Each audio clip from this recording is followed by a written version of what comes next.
Okay, so for context, where we left things was, do we increase the range of the blight factor, or do we increase the starting percent penalty to 100% so that we can log at least one season with a TWAP greater than 1?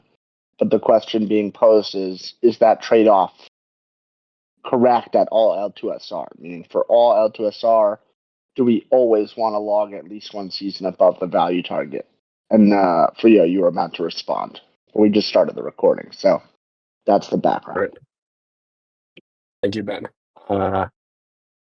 I don't feel that aligned with that statement because I feel like there is some threshold in which the protocol, I feel like it would be valuable for the protocol to log one season above its value target, but definitely that risk increases. How I can see extraction liquidity is more valuable or more dangerous to the protocol at lower liquidity levels. So I feel like, yeah, there is some at dangerously low liquidity levels, the value of logging one season above the value target is not as valuable.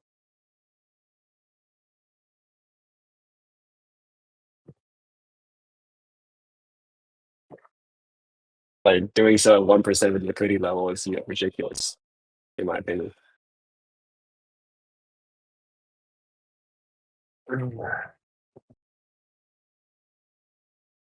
Yeah, I generally agree with that. The question then becomes like, what percent would you want to not log that season? You know, What is very low right now? I'm sorry. What do we consider very low right now? You mean excessively low? 1%. What? What You mean percent? Yeah. 12%, I believe. Well, we're at like 20 right now. We're at 15, I believe. Let me check.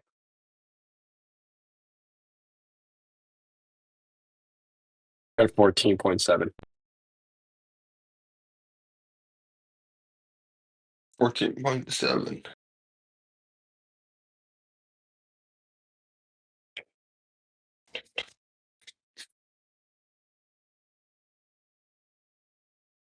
All right, cool.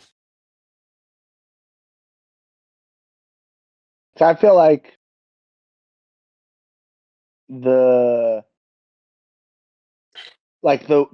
based on the current architecture, where we just have some L2SR threshold below which it's excessively low, I don't think there's anything wrong with having that be the only threshold below which we don't start at 100.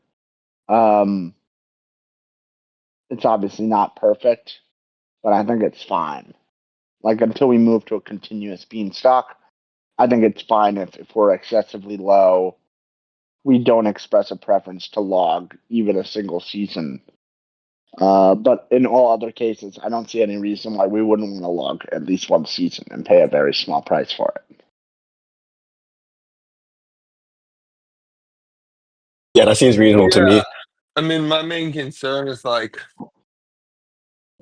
we're oscillating above and below, one season up, one season below, and the effect is that no one's ever able to convert. Well, but when we Maybe can some avoid- nuance. We only want to log one season of issuance when the system has not experienced 12 seasons above its value target. So, and when we're oscillating if it above and goes below, up for one season, it just goes to like the blight factor goes from 1 to 2. yeah, but it's the blight factor is a rolling indicator of the previous 12 seasons. So like if the previous 12 seasons was above its value target, and thus the blight factor is at its max, and then it starts oscillating, the effective penalty is 0%. Right. So this like 100% penalty would only occur when the rolling season is at 0. Yeah, but the rolling season will go to 0. If it goes up for a season, it's going to be at 1. T's going to go to 1, and then we're going to go below for a season, and T's going to go to 0, right? That assumes that the convert, like the penalty percent that would lead to sufficient converts to repeg, is between whatever the percent would be at the 0 and 1 blight factor. Which I It don't know could how be we. someone manipulating the price a little bit, too. Could be someone who just sells because they don't want there to be converts. Sells below 1 per season and then buys it back up above 1 and lets it sit there for a season.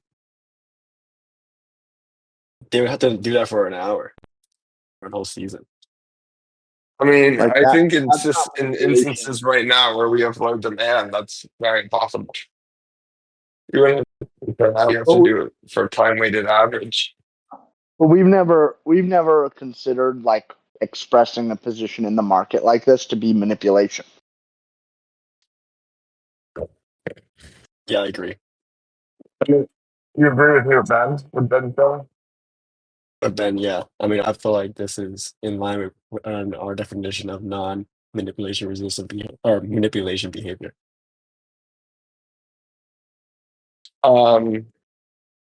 Why? Because it's not risk-free manipulation, but there is still a manipulation vector. How big that risk is what we're trying to determine. Thank you. What do you define as manipulation in this context? A user Manipulation. doing an action to cause the system to Well, perform certain behavior. I feel like Like people selling to keep the price below value target is normal.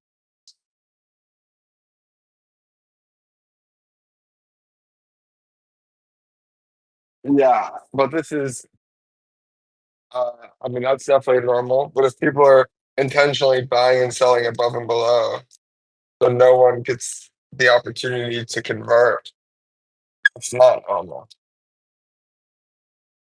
I'm not. Can you restate the example? The example is someone buys the price above $1, lets it print, then sells it below, has the blight reset to Hold on, 0. hold on, hold on. Hold on, let's it print. So they buy it up. There's a convert penalty of 100%. Yeah. No one converts. Uh-huh. They then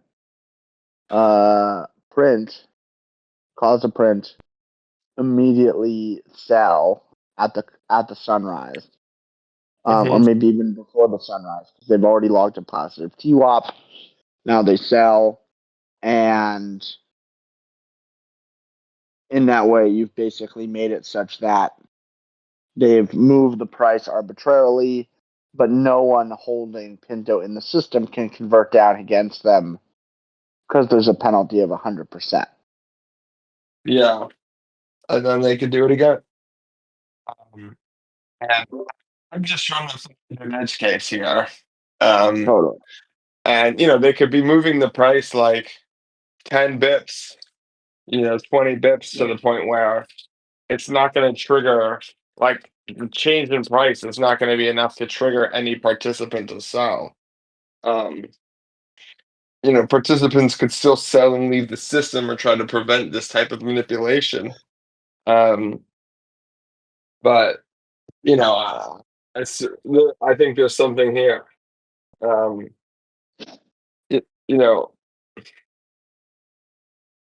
um, It feels sorry, like yeah, you're making an argument against 100% convert penalty, but I feel like even if it was a 90% convert penalty, the same dynamic takes place. And yeah. particularly if you're I talking guess I'm making an argument potentially against like, I first of all, you just said it would need to go under for 12 seasons for it to reset, which isn't the case. But I guess I'm wondering if we should make it take longer to reset. Um, it's interesting. I mean, I just don't want like if a player starts trading that way, which is very possible, a player who is more concerned with short-term supply increases than long-term stability. Like I see this type of manipulation as a very possible option for them. I mean, can't this just be counterattacked? Like, aren't they exposed to counterattack where someone buys some spot inventory? They buy, like the manipulator starts to buy, and then this person sells against them. Then the manipulator sells, and then they buy Yeah. against them. I guess to me, in this example, they were moving the price very minimally to the point where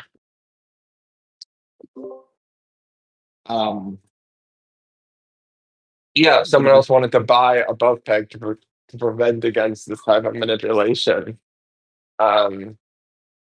They could, but I think it's weird to like expect people to like to say that people could, you know, like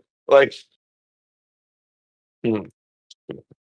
I mean anyone else who bought the price higher is at risk of someone else selling. I mean, I'm expecting that the slippage that this person is causing is gonna be minimal. Thank you. Um such that yeah, like before they buy, someone could move the price even higher,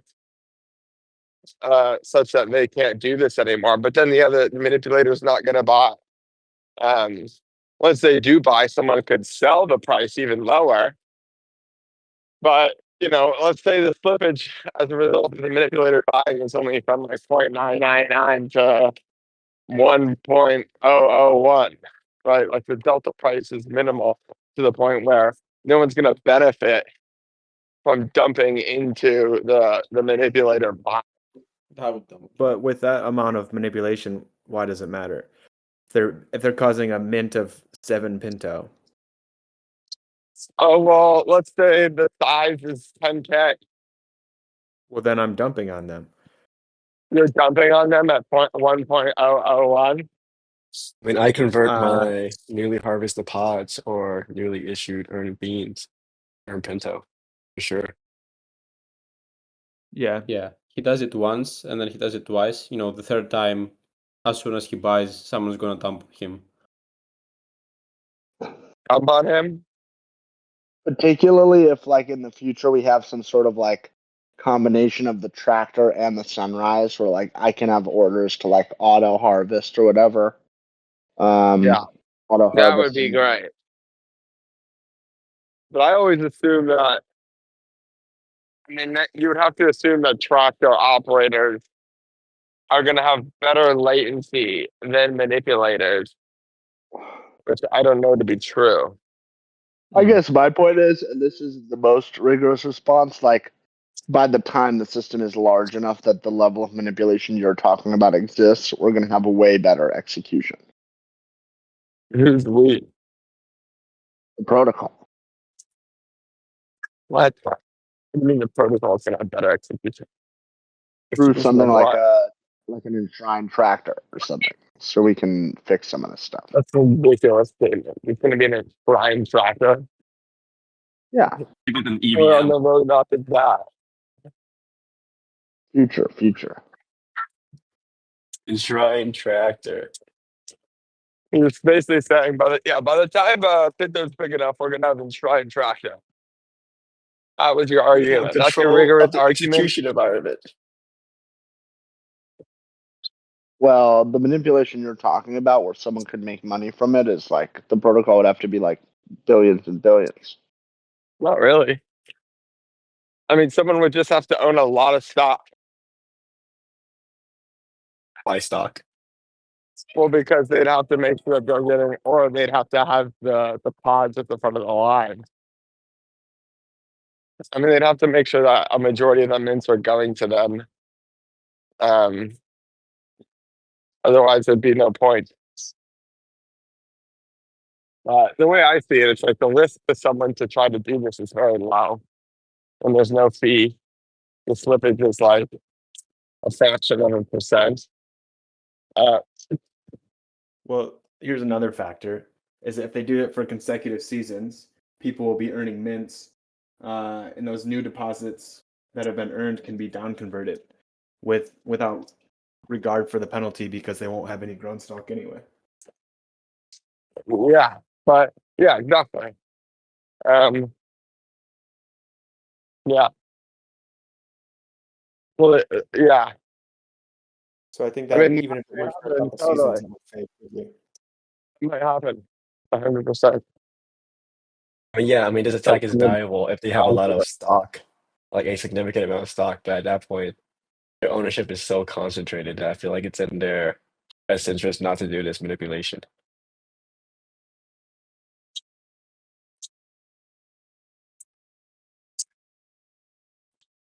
I mean, I'm happy to move on. I mean, I could see myself running the same strategy, honestly, but I wouldn't expect it to be profitable. Yeah, I don't think it would be profitable, but it would be, from my perspective, unhealthy for the long-term sustainability of the system.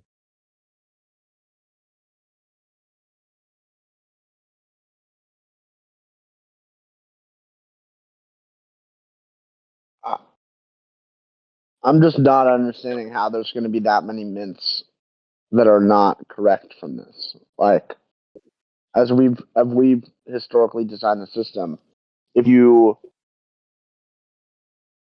take exposure to the market where you're exposed to other people trading against you, then we consider it valid price discovery.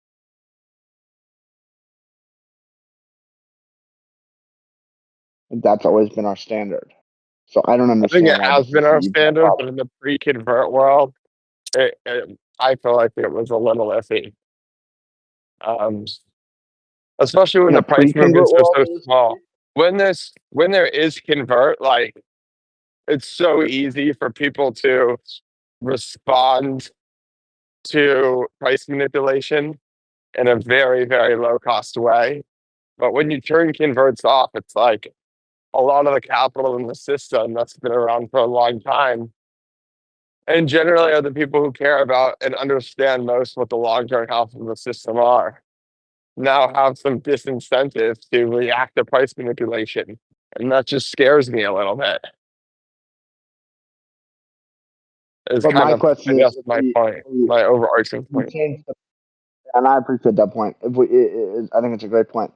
But if we change the starting penalty to 80%, like, does that change it at all? Doesn't change it at all, no. To me, if we make the starting percent 60%, it doesn't change it. You know, Yeah. it's like there's still this case where we're basically telling people don't convert. Yeah. If we started it at I mean, 20%, I wouldn't feel that way. would you be more comfortable if, I guess you're saying you would like the blight factor to decrease slower than it increases? I don't know. And I is mean, that was an option, but yeah, I mean, that's going to drastically decrease. I feel like how much the bite factor plays a role. I don't know. Actually, I think it's interesting to think about if it decreased slower than it increased. But yeah,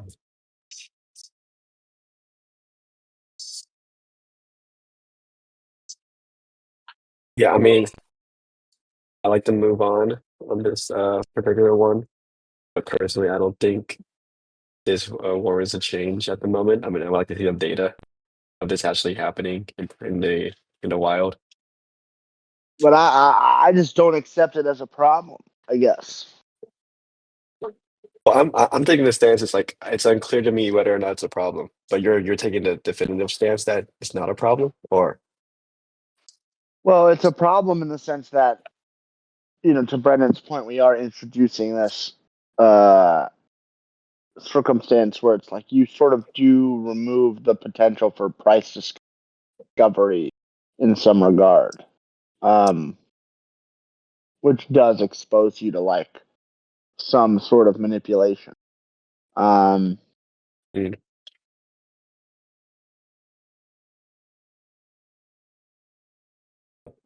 So that's definitely legitimate. I guess for me, it's like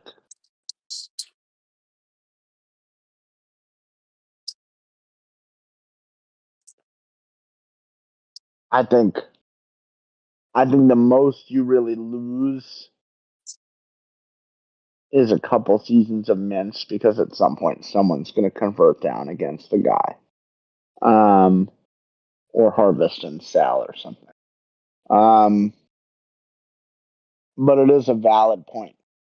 It is a valid point. Yeah, I also think the potential downside is it seems to resolve itself in a couple seasons.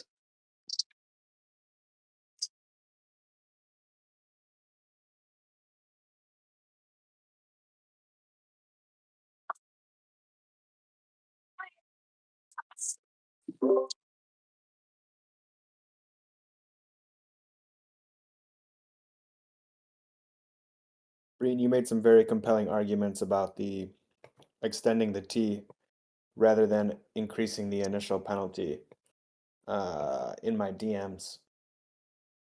Did you want to cover those as well with the Sure. group? Sure. Let me pull up our chat.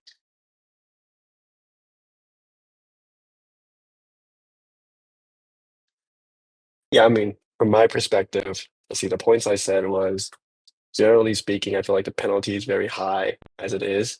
I mean, all things considered, at a 14% penalty and around 30%, or sorry, at 14% L2SR with a 30% penalty, I think that's reasonably high as it is. And thus, and in addition to the fact that it, will get higher and higher as the liquidity goes up, I feel like we're already at that point where a marginal increase in the initial convert penalty won't increase or won't disincentivize the converters more. So that's my first point. My second point is that it seems generally that the You community. got what will discourage the converters more? Well, I'm saying that between 30%, my personal belief is between that, like, after some threshold, some undefined threshold, so the majority of converters will not convert. And my argument is that increasing that our convert penalty even higher won't uh, give us that effect of increasing the amount of people that won't convert. Or I guess in other words, like increasing the initial starting penalty from 30 to 40%. It's not going to dissuade people from compared to 0% to 30%. I feel like we have already reached that point where the convert. Well, I don't know if I agree with that because you do you acknowledge that some people probably are still greater than 30%? Totally. I totally acknowledge that, but I feel like the goal isn't to prevent everybody to stop converting, but to prevent I thought it a. was. Season. I thought that was what we'd concluded was that for one season we do want to prevent that. I mean, I don't think of it as binary as that personally. I feel like there is, as the L2SR goes up, the protocol wants to take in more of that delta P. And it's not like, I guess,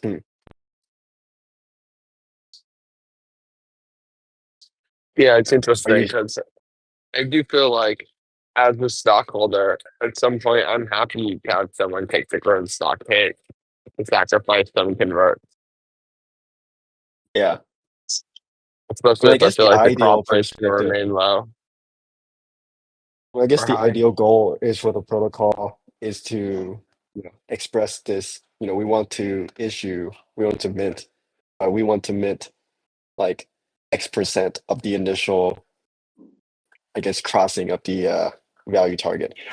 And, the convert stock penalty it's imperfect in that sense because you can't really control the amount people can convert. You can only, right now with the current implementation, we can only control the percentage of stock they lose. So, but if someone has a lot of Pintos and willing to convert, even with a stock penalty of like 40%, they still are willing to convert. That's we're not logging that data. I'm not exactly following. Which data are we not? What is the issue? I didn't understand that. Like from my perspective, let's say the system crosses this value target and the delta P is 1,000. Depending on the L2SR, we would want the protocol to, or the protocol would like to issue some percent of that as a function of L2SR based off how much it thinks it can handle. But What do with you the mean it current can handle? stock, like it's willing to, how much Pintos is it willing to increase in supply, risking it being extracted with liquidity for that data. I'm sorry, and I'm sorry to be so nuanced, but I'm trying to understand exactly what you're saying. Like to me, the way the protocol measures that is by taking a manipulation resistant measurement of the delta P. Right? Yeah. So it's like if the delta P was on average 1,000, then in order to return to the value target, the protocol wants to mint exactly 1,000, with the idea that if the supply increases by 1,000, that should return the price to its value target, assuming the entire new supply hits the market, which the protocol doesn't know. So I'm just not understanding what you're saying. If the delta P is 1,000, how does the protocol know what it can do? Like what is the additional information? And from my perspective, we have to convert penalty. Even if the protocol crosses and the instantaneous delta P is 1,000, it's currently expressing a preference to not mint at all with no penalty. And thus, wants a delta P of 0. Right. Oh, you're highlighting the difference between the converts are based on the instantaneous versus the mints are based on like not instantaneous. That's one point, yes. But I'm highlighting that the protocol wants to, not to convert down penalty. It always has a preference to return the instantaneous delta P back to 0, right? Affecting its time-weighted delta P, right? And it seems like the convert down penalty wants to control how much the protocol is willing to convert down the instantaneous delta P to affect the time-weighted delta P. But what you're highlighting with the current convert down penalty is that it really is like an all or nothing kind of thing, where if one participant, accepts the grown stock penalty, and they have enough to bring delta P down to 0, that's something that they can do right now. So thus, there is a desire to increase the penalty high enough, but all participants are not willing to take that.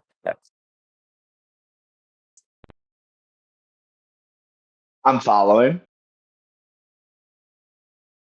Yeah, I think, I guess that's correct. So I guess in that case, we need to go 100%, if that's the thesis we want to go through.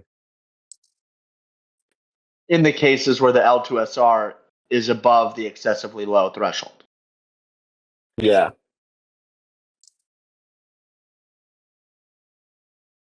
And then it's like, even in the case where Brendan was highlighting that there could be this slight manipulation, it's like, it's only in the case where the protocol has enough liquidity that if that were happening, it would be okay.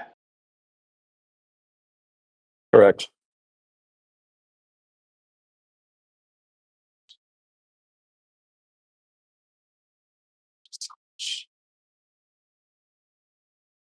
I'm curious. So to me, it's like, I think we probably do want it to start at 100% at higher liquidity levels. I'm curious how quickly it comes down. Like, is there a way to toggle that? What do you mean by toggle? Well, at higher liquidity levels, it's probably okay if the penalty comes down slower. I mean, yeah, we could do that by adjusting the blight factor, the max blight factor. But that seems like a lot. No. I'm specifically suggesting that. Oh, you're saying change the max blight factor depending on the liquidity level? Yeah. So thus it Oh, I can don't like. decay, or the other option is to change the curve based on the So we have a L2SR. different curve. Um, interesting. And what is the level of like flexibility we have on this curve at the moment? Like, is it a parameterized curve where we could change some of the coefficients, or we'd have to change the whole curve? It's not so binary. I mean, if we're doing a log curve, we can just very simply plug it in, but it would still require a diamond cut. Got it. Like the I'm just trying current parameters the curve takes in would be the blight factor and the max blight factor. But we can add a coefficient in the curve such that the L2SR is an input of the curve itself. Because the curve is, the curve is generated from the blight factor and then scaled into the L2SR. But the L2SR is not an input into the curve itself. If that makes sense. It does.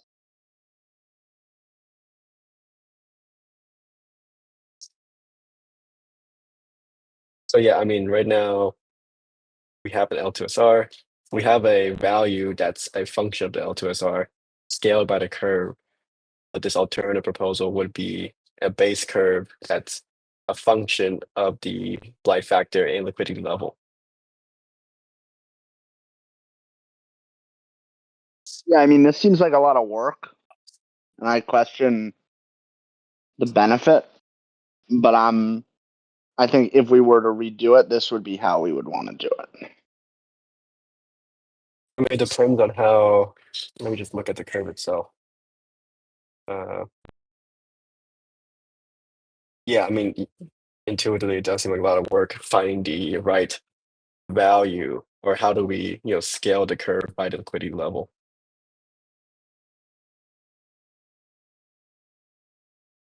So, like, implementing itself is not the complex part, in my opinion. It's like the organization of that, or the most complex parts.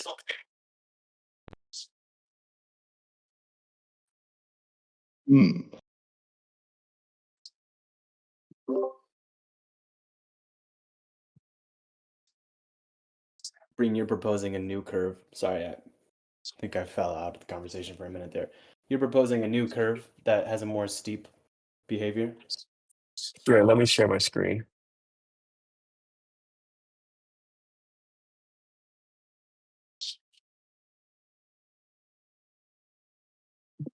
Okay, so it seems like what we just talked about is that, right now we have this term here. Let's put this up here.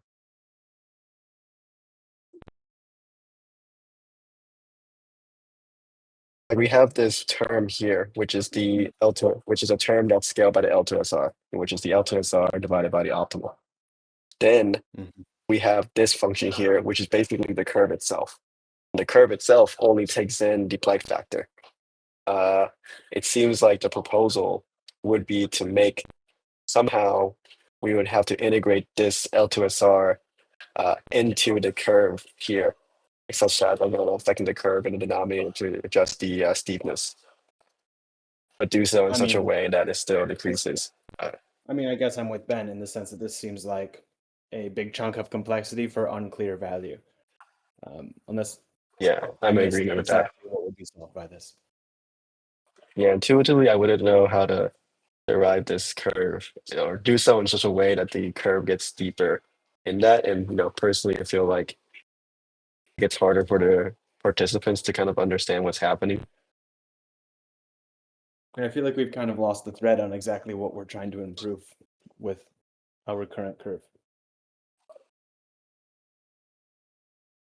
I mean, it seems like the optimization we want to do is to guarantee, or the protocol wants to guarantee, or as much as possible, at some sufficient after some sufficient liquidity level, it wants to log one season above its value target. Is the simplest way to achieve that not just scaling up what we have already by 20% or 40%?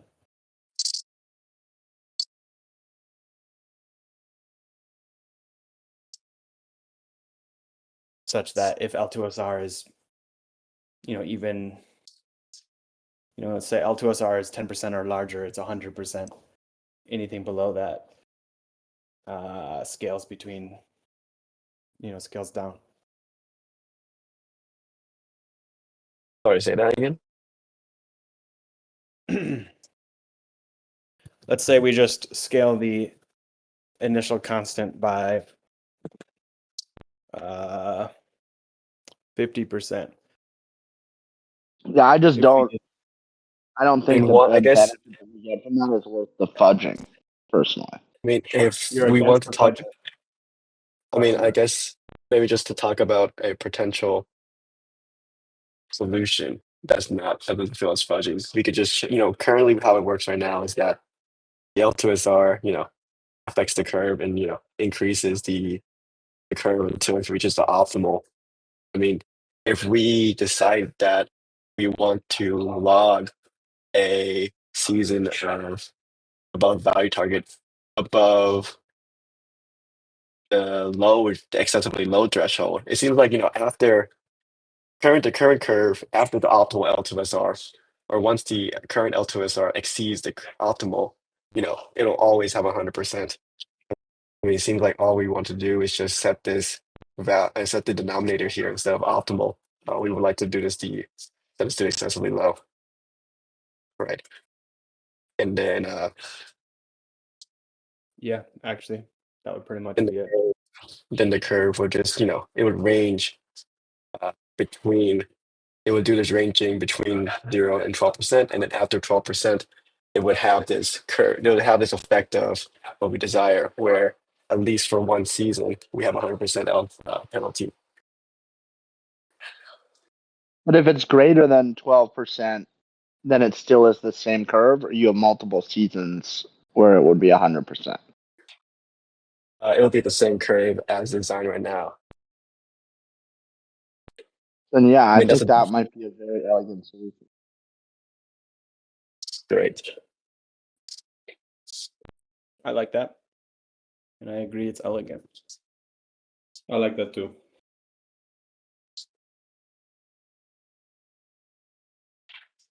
What was the argument against increasing T, Ben? I think we discussed it last call, but I wanted to re-index that in my brain. My only Well- argument was that I think doing both feels very heavy-handed, but I think Ben had Yeah, a more I specific agree. argument.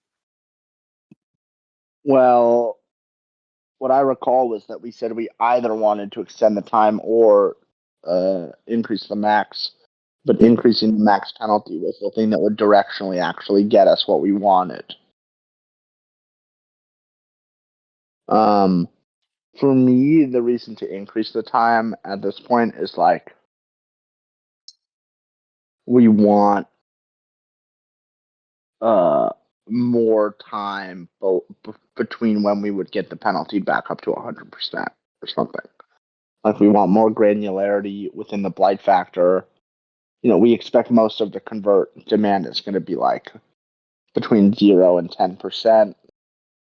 And so it's just a question of like how granular within that do you get? And then once you sort of depeg, how quickly does the penalty increase again?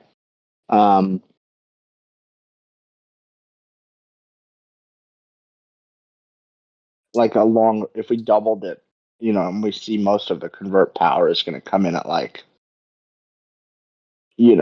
less than 50%, it's like, well, now we're actually talking about at least 3 seasons of Prince, you know? If we double it, we're talking about 6 seasons of Prince. But I don't have the answer you're looking for about, you know, what you should reindex. I don't think we got there. Got it. Yeah, I'm in favor with this current implementation change. I'm wondering if we want to discuss the changing of T, or are we generally okay with keeping it at 12 for now?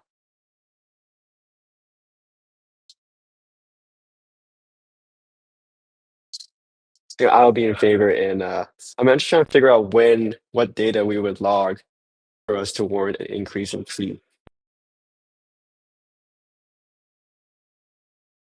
Just be that we see a lot of action near the end of the T, and there is a community expressed interest in having more granularity in the T. It's unclear to me how we change T once we get the data.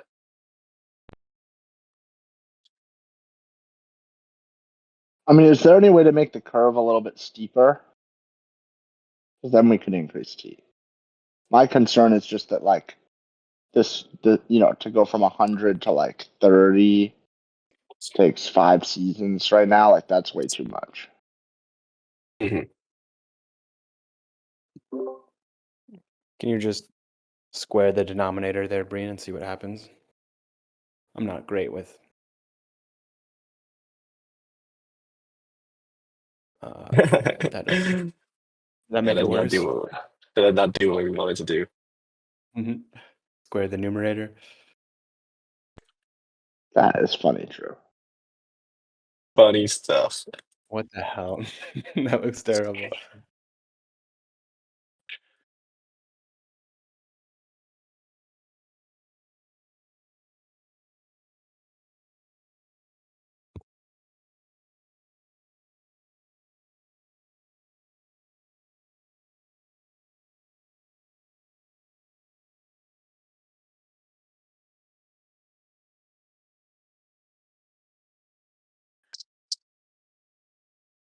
I think what you want to do is exponentiate the entire term like that. Yeah.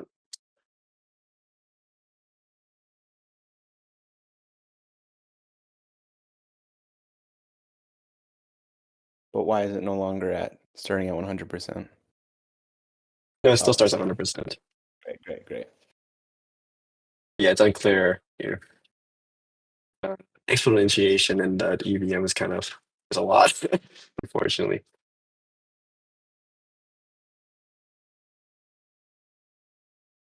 This is how you would want to do it. Let's just make this a variable.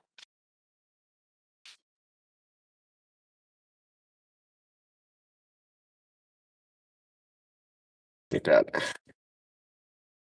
Oh,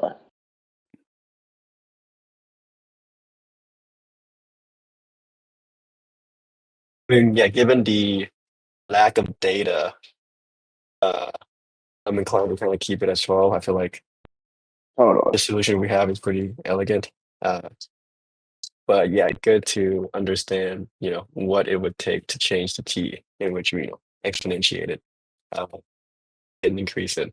But yeah, I'm generally in alignment that that's the way we should do it. I mean, ideally, we would have that morning auction thing, but I think that's a little bit over-engineered at the moment, given our current capacity. Is a clearly Totally. marginal gain. Oh, it's still hot. So, are we aligning on replacing L optimal with the lower bound of the L2SR instead? And then Yes. not adding exponentiating? Correct. And then keeping T the same? Correct. Yep. Great. I think that's a pretty interesting solution. Great. Oh, Wow. Consensus? wow. What a lucky day. 3-man consensus. Blessed. We got Four. default votes in the corner. F5 with Captain Chips here. What's up, Captain? What do you think about this proposal?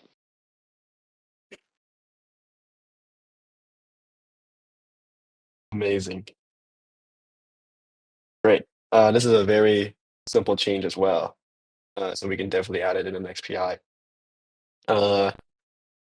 I guess, does anyone have any final thoughts before we move on to the next topic? I know Nato had a topic he wanted to bring up.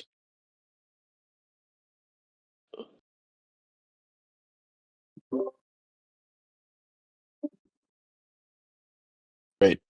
Right, were All right, you asking about the next topic, or were you asking for us to readdress this topic?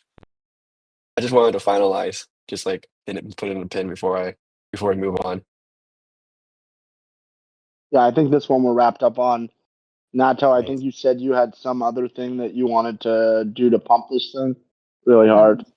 No. I want safety. What a way to say it. What a way. You No. said I have the perfect way to pump this thing, and I Well, want to yeah. reserve 30 minutes at the end. Yeah, I Go think it was ahead. like a multi-block flash loan. Somebody send me the $1 million, and I'll show you what's good.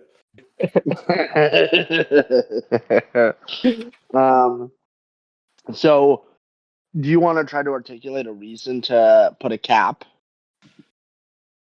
Yeah, I'm just looking for the very lowest hanging fruit on this, adding the bare bones safety measure for leverage in the system. I think that there is a sense that there's a danger that the system goes through a growth cycle, it over leverages, it eats basically all of the available USDC supply in DeFi, and it just spirals upwards with a positive feedback loop into infinity yield until it explodes, and that would obviously be a horrible outcome. So the easiest way to protect that is just limit the total amount of S Pinto that can be minted. And obviously this isn't a solution forever, but we can easily set a number right now that prevents that. That is a common sense number for the next growth cycle, such that we don't have to worry about infinite leverage entering the system. And if we want to increase that number later, it's very easy to increase it. Also very easy to decrease it. But it's something that we can just set one time and we can kind of forget about it until there's excess demand, at which time we can adjust it, or we can create a more complex system. For me, I'm just always hesitant about putting in like some sort of manual valve like this. I hear you. And if this was in the core protocol, I think I would also be more hesitant.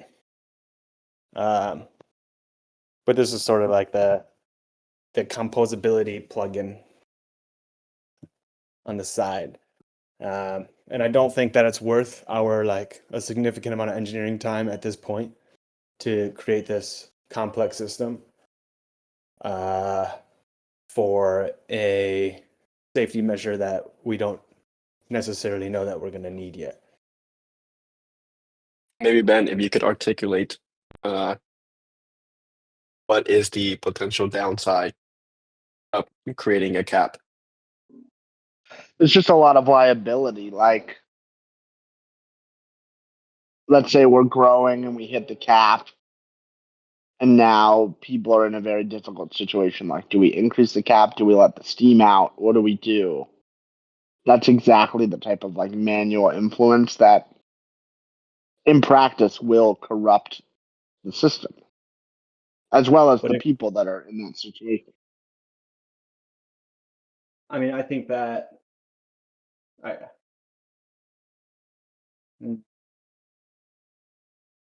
So Ben, how do you think we should protect ourselves against over leverage using Spinto?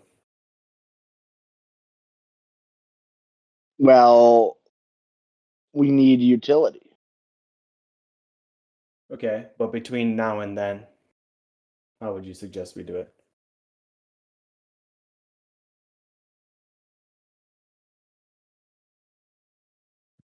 I'm not looking to create a permanent safety measure. I'm just looking to create something in case we accidentally stumble into a growth cycle before we're ready and our pants are down.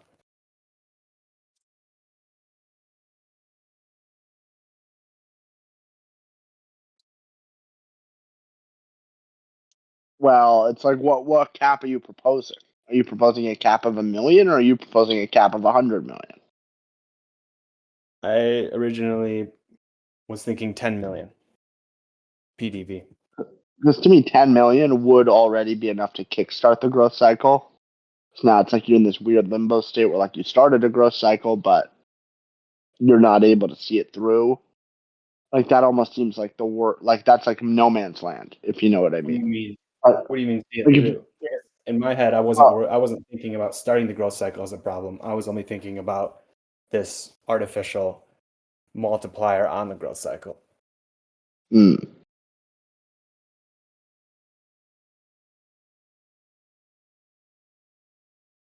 Interesting.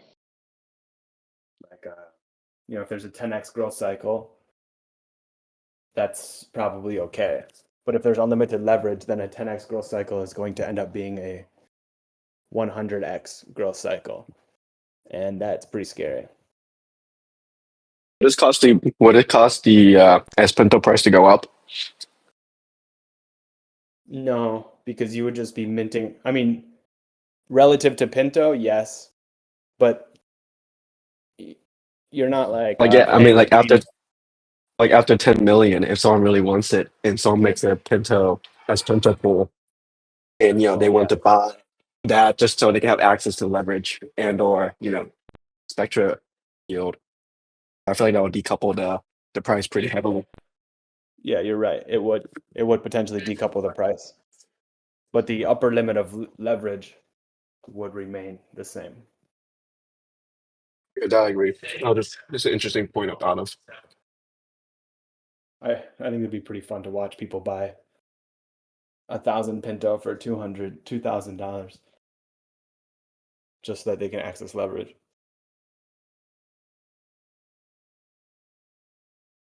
I've been convinced.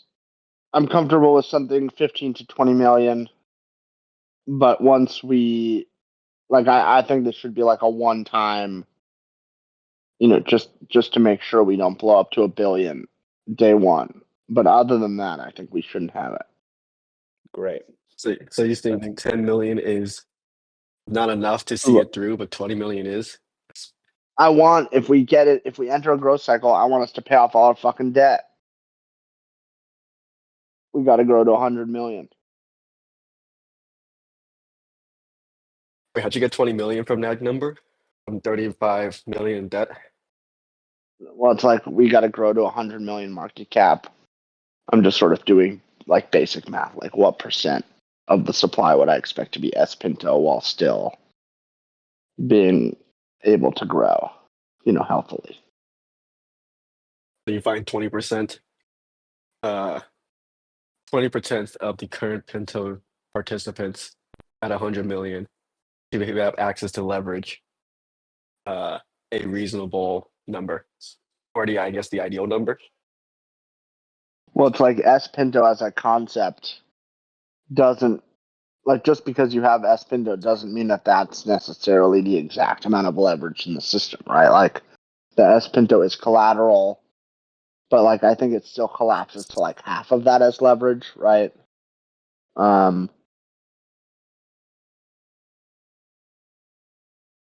Maybe it collapses to 100% of it, but What not do you mean more by than that. collapse? I'm not sure what you mean by collapse. If you use 20 million as collateral, the most you can borrow is 20 million. Got it. Yeah, I think But collapses to that at the upper limit, depending on the in practice, lending protocol. Like in Totally. practice, I'd expect 10 to 15 million of leverage at 100 million, is I guess the point. Like that's very healthy and sustainable. Got it. So you propose that we have this cap, or that, if you were to have a cap, have this one-time cap until we remove it and not increase it. I guess for me, the risk is like, let's say that we end up growing entirely speculatively, and then we get to 20 million S Pinto, and then like the music stops I expect the system to blow up at that point. Whereas if the system kept, even if it was entirely through speculative demand, like grew to 100 million and paid off all of its debt, I think it's more likely to survive, if that makes sense. Versus if it grows to 20 million, doesn't pay off all its debt, and then just stops, that almost feels like a doomsday.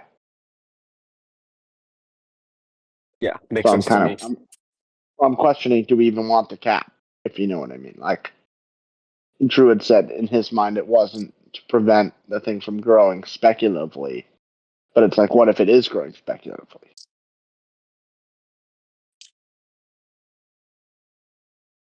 Yeah, I mean, I'm generally in alignment. I mean, I personally am more risk tolerant, so I would hire, but I'm happy with a more conservative given the risk.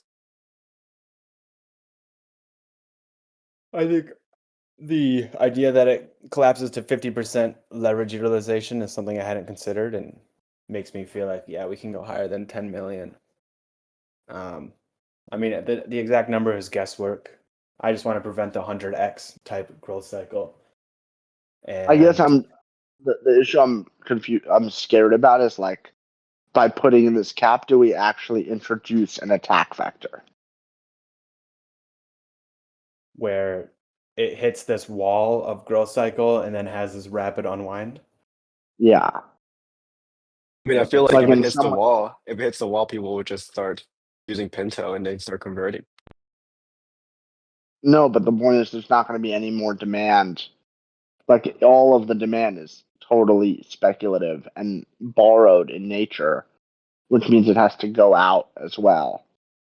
So it's like whatever Mm. came in is going to leave, but we just printed 50 million. Well, isn't that the cyclical nature of this system, as Yeah, demonstrated by Beanstalk? but the difference is if like the difference is whether or not we had lending involved such that just through the promise of the future yield, people basically were able to get the thing to print on capital that they didn't even have to risk, if you know what I mean. Like now I can put up 100K, and for like 100K I can generate millions of dollars of demand for the system potentially.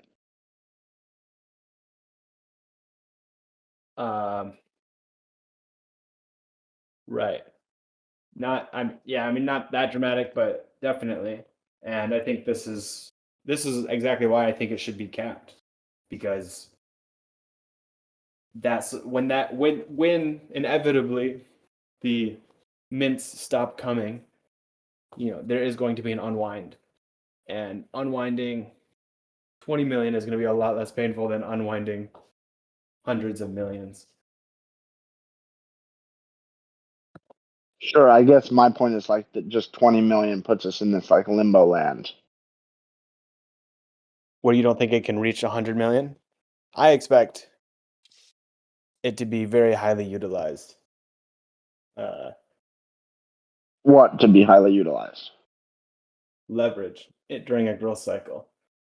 I mean, we basically saw this with Athena when it had outsized yield.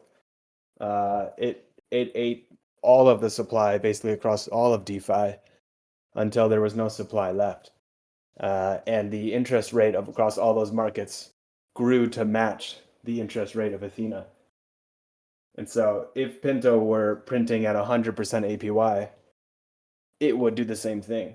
And all lending markets would go to nearly 100% APY, and all supply would be consumed until this as Pinto cap is reached.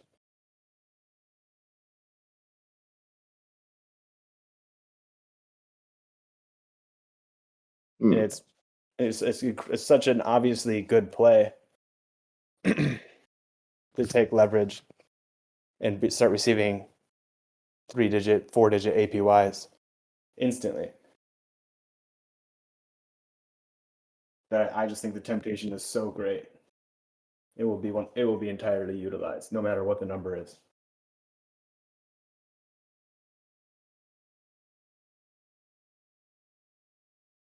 So maybe we should put in a much lower number.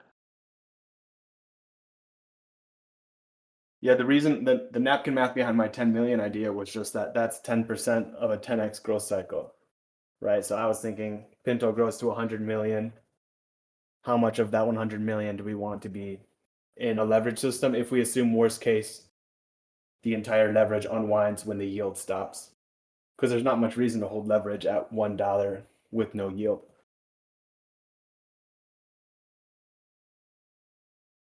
So that's a 10% pullback. Not exactly, but you can black swan 10% pullback.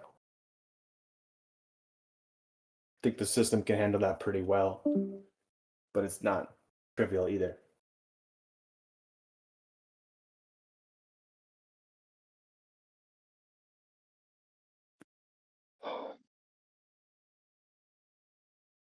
I mean, I'm very hesitant to get caught in this middle territory.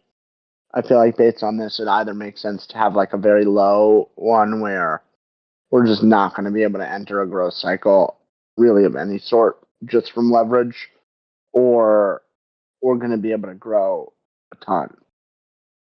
But I don't like the middle ground of like we're going to grow a bit and then stop. I hear you. I think if we do I would be down to do the low amount, but I do think that we would be responsible for increasing the number at some point, probably mid growth cycle. Which kind of gets into that complexity that you were talking about earlier. And yeah, so then it's like I feel like then the best thing to do is to set it really high. And at that point, it's like, why are we even setting it at all? I still think it's even at 20 million, which is the highest I could imagine. I still think it's very valuable. 20 million just feels dangerous. It feels dangerous, you said? It just feels like we're literally putting an exact, like a target, like an attack with an end in it. You know. I don't know. The thing about tanking this thing with leverage is like you can make money from it, but when you kickstart the growth cycle, like that doesn't necessarily mean that you can stop it. But if we have this hard cap on leverage, like you actually can both kickstart the growth cycle and know that you can stop it. Why is stopping it a good thing for this like attacker? Yeah. That's the attack. They're not acting with profit motive, they're just acting out of malice. They can make money and profit. Well, they'll make more money if there's no cap. Yeah, but they don't know if they're going to be able to damage the system, is the point. So it's just purely a griefing vector. Well, it's not just griefing, but it's just an attack. Like, whoever the attacker is would make money if the attack is successful. The question is the attack successful? Like, taking on leverage to bid the price up to start the printing cycle only is profitable if you make enough interest and you can still exit with the price high, if you know what I mean. Yeah, but I just don't see where the cap increases the position of the attacker.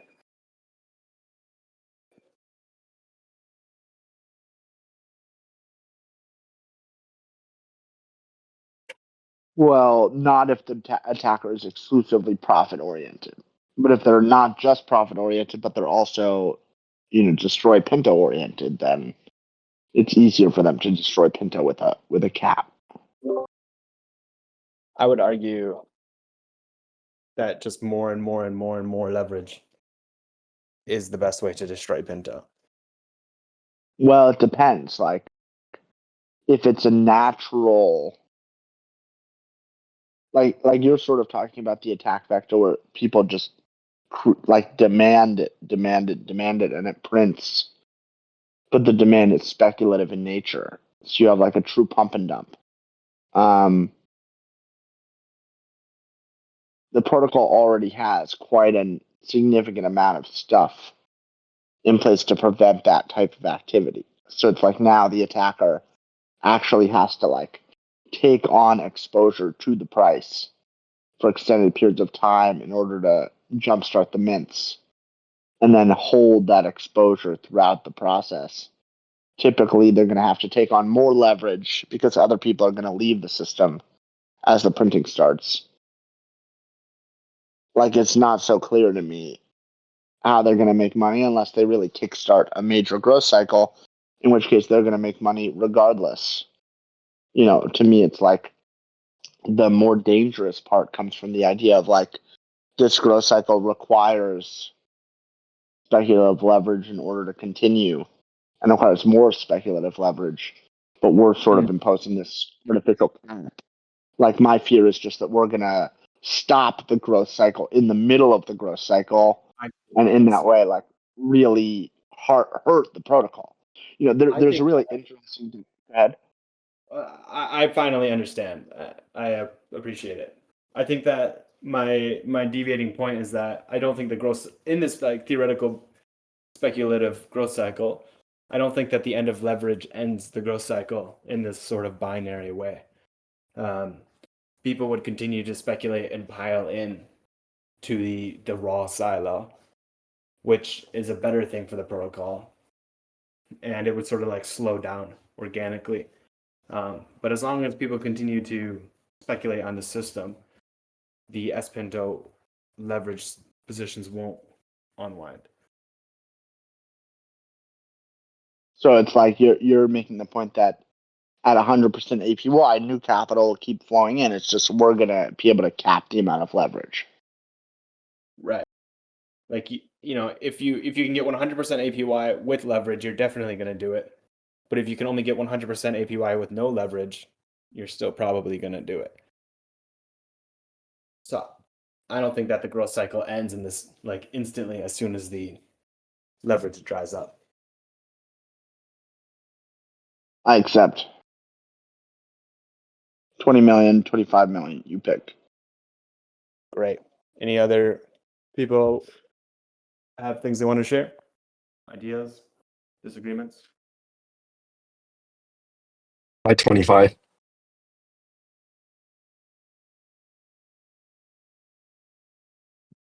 People?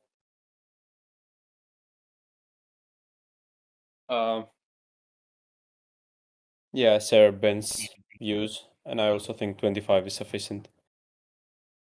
And is it the PDV of the S-Pinto, not like the S-Pinto supply? Yeah, it's the Pinto underlying S-Pinto.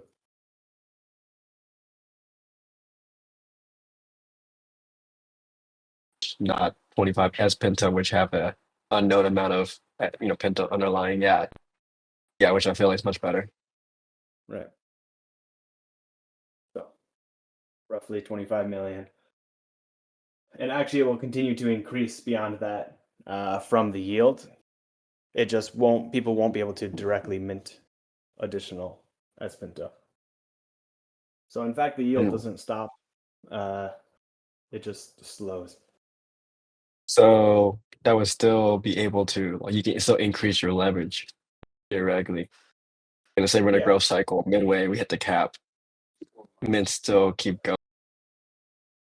Yeah, I mean it slows down dramatically, and you can. It basically keeps pace with the APY of the silo. Got it. So that I guess also will help with this like soft fading between the crazy leverage phase and the normal speculation phase in this theoretical situation.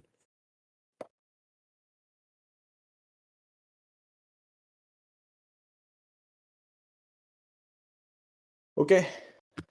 Sounds like people like 25 million. Great. I will put it in Consensus. there. Consensus. When do we open up a betting market for when we hit the cap? Soon. I'll work on it. I know a guy. Whoa. There's a poly market on base. But they don't have permissionless market creation yet. But I think it's coming this year. So I'll make sure that we're the first ones to be putting out degenerate markets. Electric. All right, gentlemen, this was very productive. This was great. 2 consensuses in a day is incredible. Let's go. Up only. All you had to do was threaten to break up with me. All